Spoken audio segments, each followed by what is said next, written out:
Sobat Otomen, bertemu lagi dengan saya, Aong. Nah, kali ini saya di sirkuit Pagedangan. Nah, saya sedang menunggu teman Pak Wahyudin namanya dari Rjaki 4x4. Itu loh yang truk 4x4-nya kita bahas kemarin. Nah, tapi kali ini dia mau pamer truk yang berbeda. Truk yang dipakai untuk sawit atau langsir sawit. Nah, ini truknya nih, kedengaran suaranya nih datang nih. Ya Pak, gimana Pak ngelewatin medan ini Pak? Luar biasa Om. Ya. Ya, Sobat Otomen, ini Pak Wahyudin ya dari Rjaki 4x4. Pak, ini kan Bapak katanya bilang mau pamer truk untuk langsir sawit ya. Iya. Nah Pak, kenapa yang dipakai truk Pak? Biasanya kan yang dipakai kan pickup 4x4 ya. Ya, kebetulan ini ada inovasi baru. Iya. Ya, pertama tenaga yang lebih besar. Jadi kita menggunakan truk engkel FE71 4 roda. Ini kita modifikasi jadi apa namanya?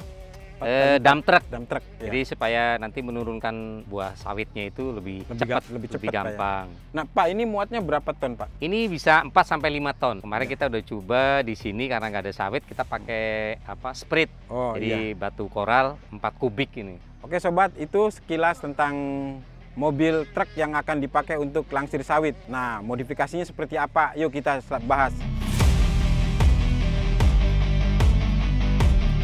Sobat Otomen, nah sekarang kita bahas apa aja yang dirubah. Kita mulai dari depan dulu ya. Nah, ini untuk gardan depannya ini selongsongnya menggunakan Toyota Hardtop FJ40 ya. Dipilih gardan yang jarak dari titik senter tengah ke samping sini, ke tengkorak itu 52 cm.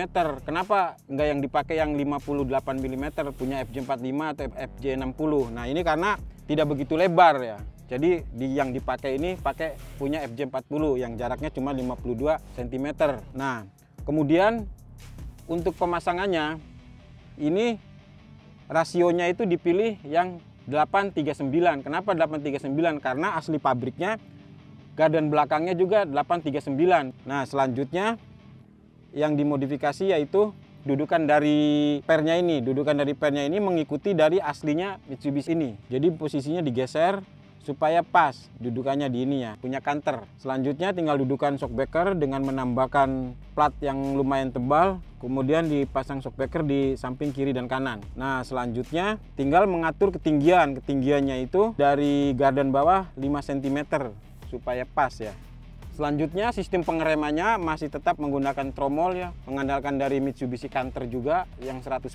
Jadi membuatkan nap atau adaptor di bonggolnya punya gardan hardtop atau FJ40 ini.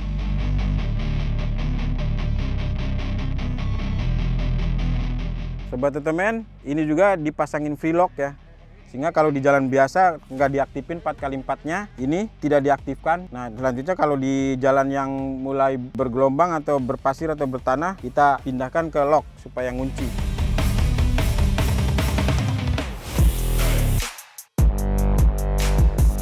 Nah, Sobat Otomen, sekarang kita tinggal ngelihat kaki-kaki belakang ya. Untuk gardan masih tetap menggunakan aslinya Canter 110 PS. Selanjutnya supaya suspensi depan sama belakang ini tingginya sama, yang bagian belakang ini pernya diganjel. Bisa kita lihat tingginya lebih dari 10 cm ya. Sehingga ini terlihat tinggi banget. Memang sih katanya ini tidak enak dilihat ya, tetapi kata yang di Kalimantan itu ini bagus. Kenapa? Karena supaya menghindari bodi-bodi yang tergesek dari medan-medan yang ekstrim.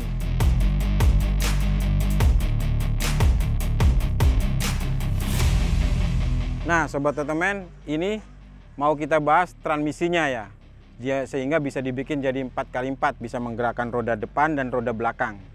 Nah, ini aslinya mobil ini kan Mitsubishi Canter 110 PS. Untuk mesinnya masih tetap standarnya. Terus kepala babinya menggunakan punya 120 PS. Kenapa 120 PS? Supaya ketemu dengan transmisi yang bagian belakangnya itu punya Isuzu MPS itu bisa klop gitu. Artinya ketika dibuat adaptor tidak terlalu jauh melencengnya. Nah, ini Sobat Otomen kita lihat. Ini mesin aslinya standarnya 110 PS. Ini kepala babinya punya Mitsubishi 120 PS, transmisinya punya Isuzu MPS. Isuzu MPS itu pasti pada tahu kan dipakai TNI itu yang truk 4x4-nya itu. Nah, di mana mendapatkannya bisa juga banyak dijual di lokalan ataupun eks Singapura. Nah, ini kenapa pakai 120 PS supaya pertemuan dengan punya Isuzu MPS-nya ini transmisinya itu tidak banyak mengubahnya. Ini transmisi Isuzu MPS-nya Dan ini transfer case-nya menyatu ya, tidak menggantung seperti yang kita bahas sebelumnya. Ini menyatu. Nah selanjutnya kopelnya menggunakan punyanya 110 PS juga, cuman ininya dirubah supaya tidak banyak mengubah. Maksudnya yang dirubah yang di sini, yang di tromol. Untuk joinnya pakai yang 120 PS supaya kuat. Hanya asnya aja yang dia di 110 PS itu.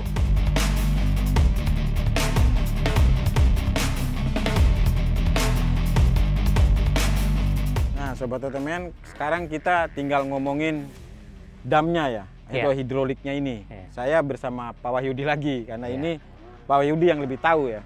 Ini aman nggak Pak? Soalnya ada beberapa kasus kan suka nimpa lagi ini. Ini aman. Sebelum turun langsung ke sasis, ini ada jeda untuk turun, jadi smooth untuk. Oh ada kayak ada rem anginnya gitu ya, Pak ya? ada rem anginnya, smooth ke bawah. Terus ini baru Pak ya?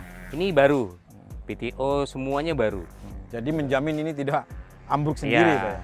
Jadi untuk tingkat kebocorannya bisa dikatakan nggak ada lah. Nggak ada, lebih kan presisi banget Pak ya? Aman. Iya. Itu makanya kita udah hampir setengah jam kita tes ini. Tes kan. ini ya lagi berdiri. Supaya nggak bergerak, ini kuat Pak. Gitu, aman. Nah ini kekuatan hidroliknya berapa ini nih Pak? Kekuatannya maksimal sampai 6,5 ton.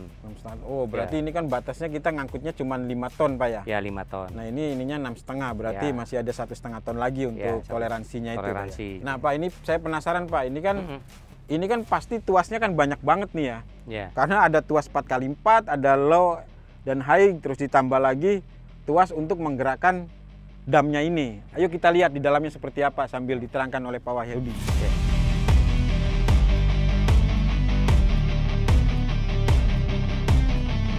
Nah ini apa aja sih Pak? Ininya fungsinya Pak? Ya, jadi fungsinya ini untuk 4 WD. Ya kan. Jadi kalau pengoperasionalnya untuk kita transmisinya, transfer case-nya 4x4, kita masukkan dulu 4 WD-nya, baru ke nanti depan kita Pak ya, 4 WD-nya. Ke depan, nanti masuk ke high dan low.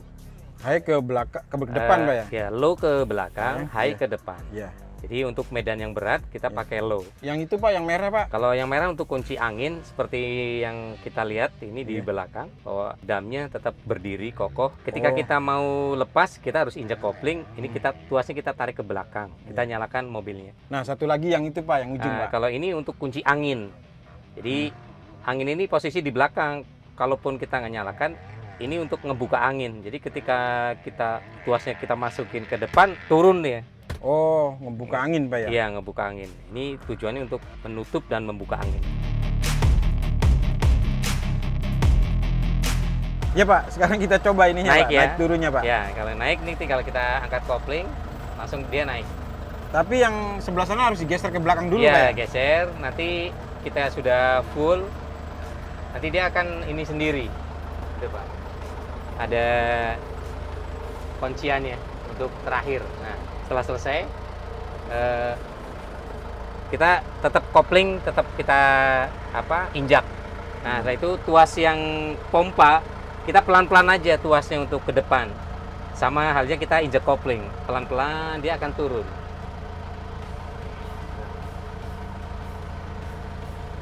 Nanti turun, turun, turun, set, dia akan langsung ke sasis. Pelan.